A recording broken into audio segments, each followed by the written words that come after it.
बादशाह सलामत, ये कुछ नेक मराठा सरदार हैं जो हमारा साथ देना चाहते हैं।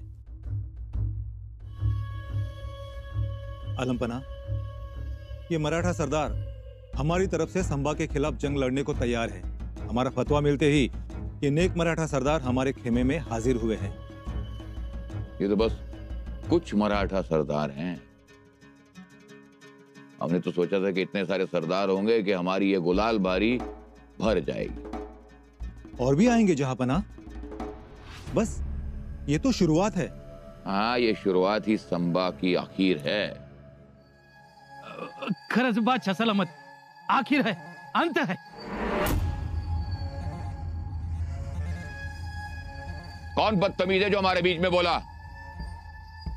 बादशाह सलामत, यही एक नेक मराठा। हाँ, बोलो बोलो बोलो। नेक मराठा है तो उसको बोलने का पूरा हक है।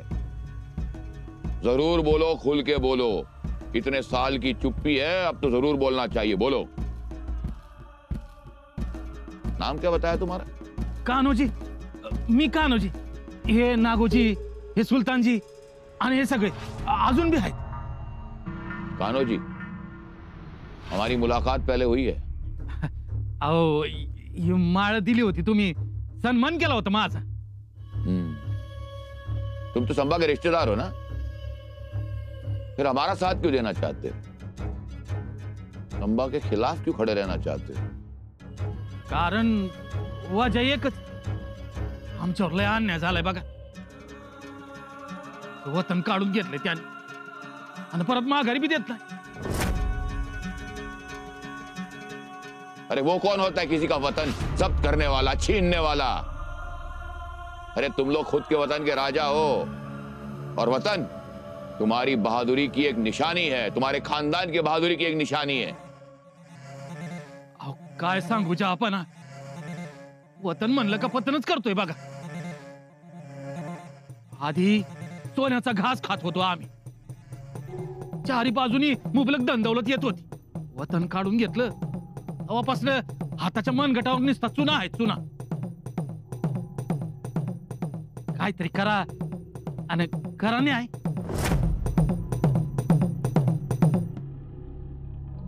हम तुम्हें राजा बनाएंगे, जितना मांगा है उससे कहीं ज्यादा देंगे। ये आलमगीर औरंगजेब का वादा है तुमसे, लेकिन तुम्हें आम्ही काय एवढं असल तर संभाजीच्या विरोधात उपसलेच तलवारी। कान्होजी, वाकई आज तुमने साबित कर दिया कि तुम एक नेक बंदे हो।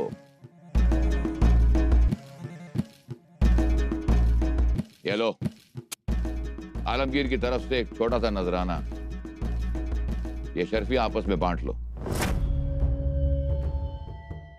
आता तुम्हीच बघा, पागेत घोडा नाही, खुंटीवर खोगीर नाही, काय समजायचं?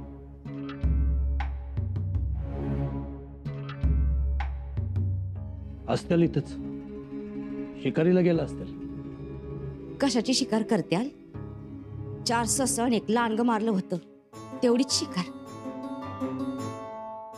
असं ना, लांडग्याची असं ना शिकार केली नव।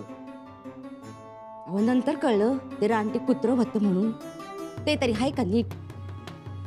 कुठं उधळलाय घोडा यांचा कोणास ठाव? असतील इथंच। तुम्ही म्हणा इथंच असतील म्हणून, पण मला काय त्यांच्या वागण्यात खरंपणा दिसेना बघा। नाही नाही, निदान मला विचारले बघा काकासाहेब कोणचा खोटेपणा नाही करायचे। तुमचे काका आहेत, पण तुम्हाला नाही कळणार त्यांची पोचपाच। अहो, लय आतल्या गाठीचे आहेत ते। हा म्हणजे? त्या दिवशी एक माणूस सुपारी घ्यायला आला होता। त्या दिवशी रात्री मी यांना विचारलं, म्हणले येईल 2 दिवसात, पण तो अजून काही आला नाही बघा। अहो, नाही आला नाही आला, त्यात एवढं काय? अहो, पण माझी तरा अडकीत्यात गावल्यासारखी होती नव्ह का त्यांच्यामुळं? तर गेल्यात कुणास ठाऊक। आता आपली पुढची मोहीम असेल गोवा। गोवा? हो, गोवा। गोवा स्वराज्यात यायलाच पाहिजे। कारण फिरंग्यांनी गोव्यातल्या पोर्तुगीजांनी आता मर्यादा ओलांडली आहे. हे मात्र खरंय. स्वराज्याला कशा प्रकारे त्रास देता येईल, कशा प्रकारे अडचणीत आणता येईल, याचाच विचार हे फिरंगी करतायत. राजन, तो पोर्तुगीजांचा विजयी स्वतःला शूर आणि पराक्रमी समजतोय. त्याची सगळी माहिती आम्ही काढली. कविराज, या विजरईची सगळी माहिती आपल्याला आहेच,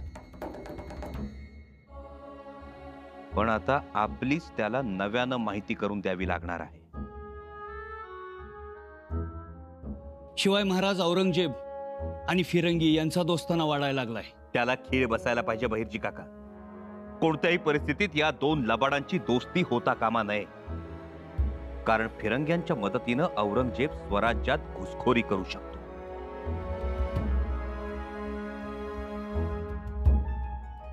म्हणूनच गोव्यात उतरून आपण आधी फिरंग्यांचं उच्चाटन केलं पाहिजे. त्या फिरंग्यास जमीनदोस्त केलं तर त्या औरंगजेबास नक्कीच मोठी भीती बसेल. पेशवे आक्रमण हे ठरलेलं आहे. फौजेला खबरदार करा. जी. शिवाय डिचोलीस शहजादा आहेच, पण यावेळी तो आपल्या सोबत नसणार. मग राजू, आम्ही ज्यावेळी गोव्याकडे प्रस्थान करू त्यावेळी शहजादा अकबर दिल्लीच्या रोखानं निघाला असेल. सोबत असतील राणा दुर्गादास आणि आपली 15,000ची फौज. राजन, असं झालं तर असंच होणार. मग तर हे औरंगजेबासाठी मोठं आव्हान असेल.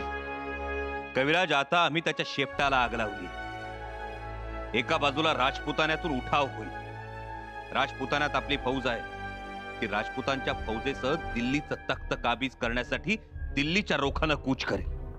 दुसरीकडे आम्ही आदिलशाह आणि कुतुबशहाला हिम्मत देऊन औरंगजेबाच्या विरोधात उभं करू. औरंगजेब चारी बाजूनी घेरला जाणार एवढं निश्चित. पण त्याआधी जसं सिद्धीला मार दिला तसं या फिरंग्यांना आम्ही गोव्यात कोंडून मारणार.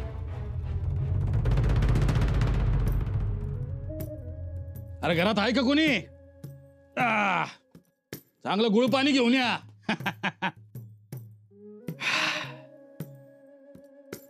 अरे कोणी आहे का नाही?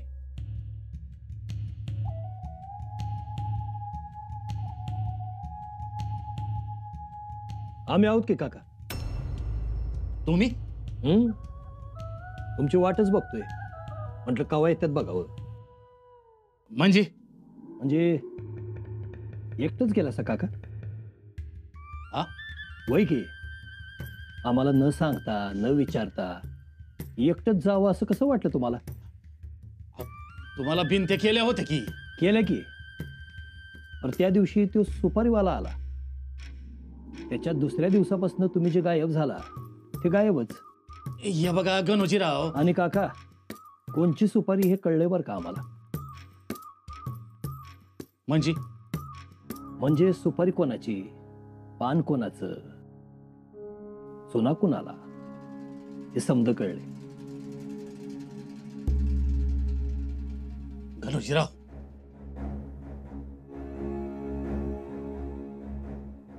शेवटी केला मनाचा हिया आणि गेलो बादशाह सलामतांच्या दरबारात. बादशाकडे? कुठवर मुस्कट दाबी सहन करायची. मग कान्होजी काका, अहो आपण आपल्या मनाचं राज. आणि गेल्या आठवडाभर हातावरची रेषा ठळक झाली होती. सारखी डुशी मारत होती. शेवटी दम नाही निघाला, गेलोच.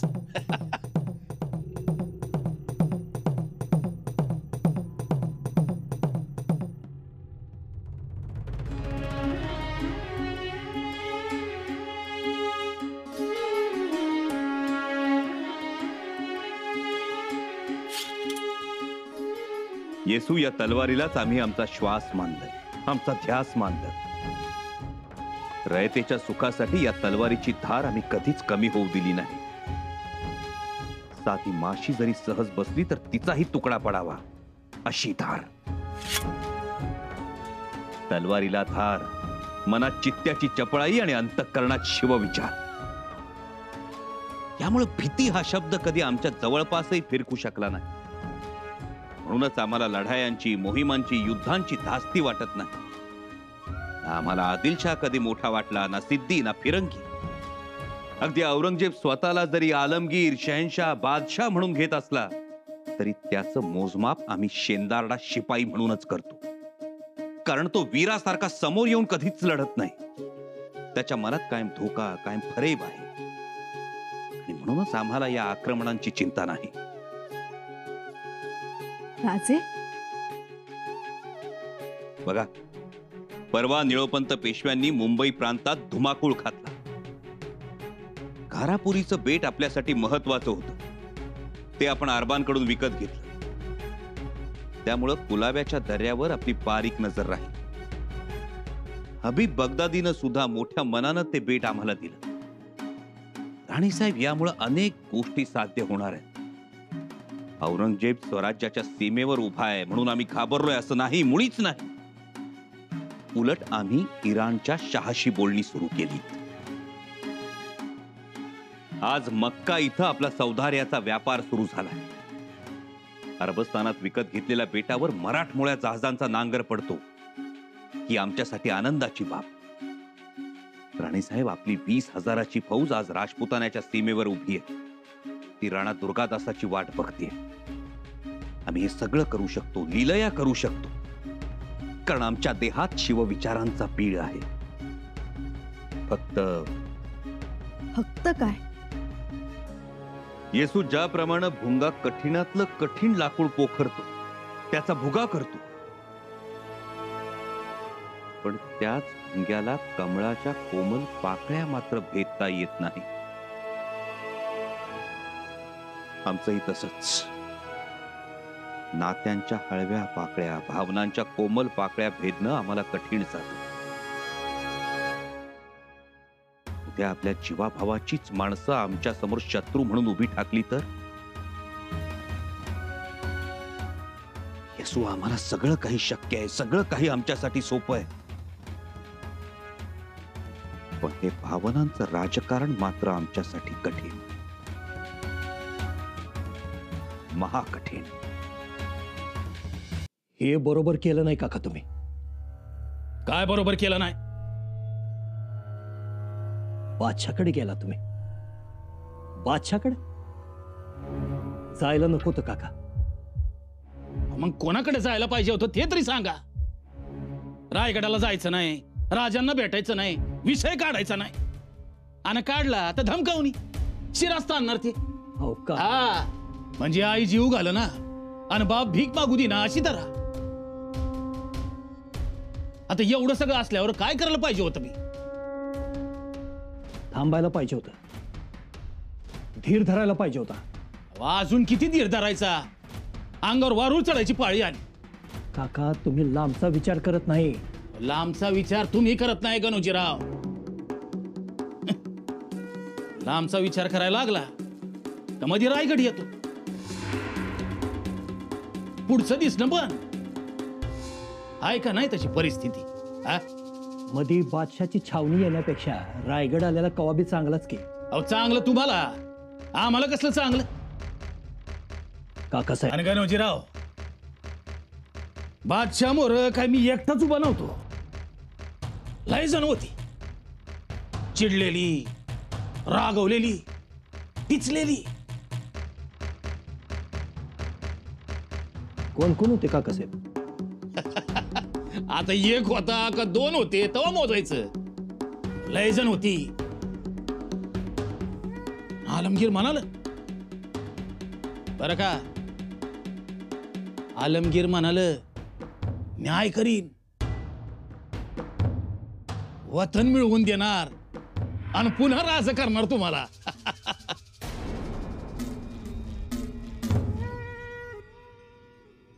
मी बी विचार केला, काय यो बादशाह, ना नात्याचा, ना गोत्याचा, ना रक्ताचा, पण म्हणतो काय राज बनवणार.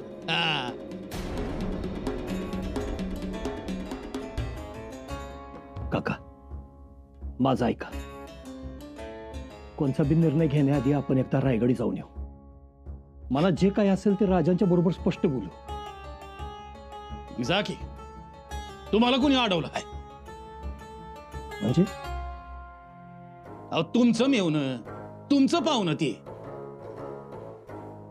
तुम्ही जाऊ शकता, तुम्ही बोलू शकता. म्हणजे काका तुम्ही कान्होजी काका, माझं ऐका. एक चुकीचं पाऊल आणि लोक आयुष्यभर बदनाम करतील आपल्याला. अहो, आपण तर बादशाच्या वाऱ्याला बी उभं राहू नये. का उभं राहायचं नाही?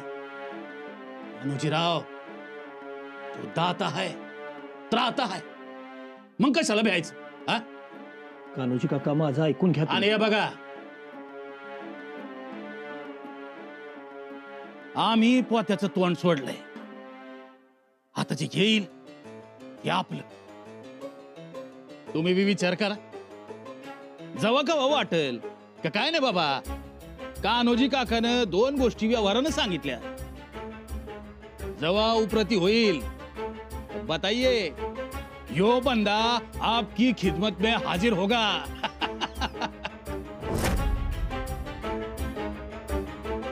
येसू बोलण्यासारखं काय आहे त्यात? आणि तसंही न बोलता तुम्हाला आमच्या मनातल्या गोष्टी कळतात. कळतात राजे, परंतु या आघाडीवर तुम्ही चिंता करू नका. येसू, जी राजे, तुम्ही निर्धास्त राहा. येसू, या क्षणाला आम्ही खरंच निर्धास्त झालो. आणि आम्हाला आजच नाही, फार पूर्वीपासून खात्री होती की हे भावनांचं राजकारण तुम्ही हिकमतीनं पार पाडा. आम्ही सुद्धा तुम्हाला ओळखून आहोत. तुम्ही कवी आहात. शस्त्रापेक्षा शब्दांनी आणि तलवारीच्या वारापेक्षा भावनेच्या माराने रक्तभंबाळ होणारे आहात. येसू, राजे, हळवेपणा हे तुमचं आभूषणही आहे. पण राणीसाहेब तेच आम्हाला टोचत राहतं, तकलीफ देत राहतं. राजे, तुमच्या एवढं आम्हाला काही समजत नाही. परंतु एक, तुमच्या काव्यात जीवन नाही तर जीवनात काव्य आहे. आणि म्हणूनच तुमच्या जीवन रसात अमृताची गोडी आहे. तुमच्या काव्यात जीवन नाही तर जीवनात काव्य आहे. आणि म्हणूनच तुमच्या जीवन रसात अमृताची गोडी आहे. हो येसू, पण फांदीशिवाय असणाऱ्या आणि गगनात झेपावणाऱ्या उंच उंच नारळीच्या झाडावर चढण्याचं धाडसच केलं नाही तर नारळातलं अमृततुल्य पाणी मिळणार तरी कसं? राजे, अहो आम्ही कोकणातल्याच आहोत. नारळीच्या उंच उंच झाडांचं आम्हाला कसलं कौतुक? झाड कुठलंही असो, वेदनांचं असो वा भावनांचं, त्या झाडावर चढून आम्ही हवं ते फळ तोडू शकतो. ती खात्री आम्हाला आहेच. परंतु आमची एक इच्छा आहे. या भावना, ही नातीगोती तुमचा पायगुंत होऊ नये. औरंगजेबाचं आक्रमण परतवून लावेपर्यंत तरी या गोष्टीपासून तुम्हाला सावध राहावं लागेल. आम्ही सावध राहूच, पण येसू तुम्हाला मात्र या लोकांच्या वाटेत सतत पाय रोवून उभं राहावं लागेल. आम्ही उभ्या राहू राजे, त्याबद्दल आपण चिंता करू नये. तुम्हाला माहित नसेल म्हणून सांगतो, आपले सरदार नागोजी माने आणि सुलतानजी जगदाळे औरंगजेबाला जाऊन मिळाले. आणखीन एक नाव घ्यायचं राहिलं राजे, कान्होजी काकांचं. येसू, आणि हे जर पुराव्यानिशी सिद्ध झालं तर त्याचं काय करायचं हे आम्ही आधीच ठरवून ठेवलंय. त्याबद्दल आपण निश्चिंत राहा. येसू, शेवटी आम्ही छत्रपतींच्या पत्नी आहोत आणि आबासाहेबांच्या सुनबाई आहोत. भावनांची गल्लत होऊ देणार नाही एवढं मात्र नक्की. राजे, तुम्ही रणांगण गाजवा. आम्ही भावनांचे पाठ फुटू देणार नाही. येसू, जी राजे.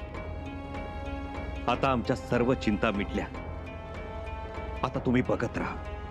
शत्रू गलित गात्र होईल अशी आमची तलवार रणात फिरेल आणि रणांगणाचाही थरका पुढेल. असाच आमचा पराक्रम असेल.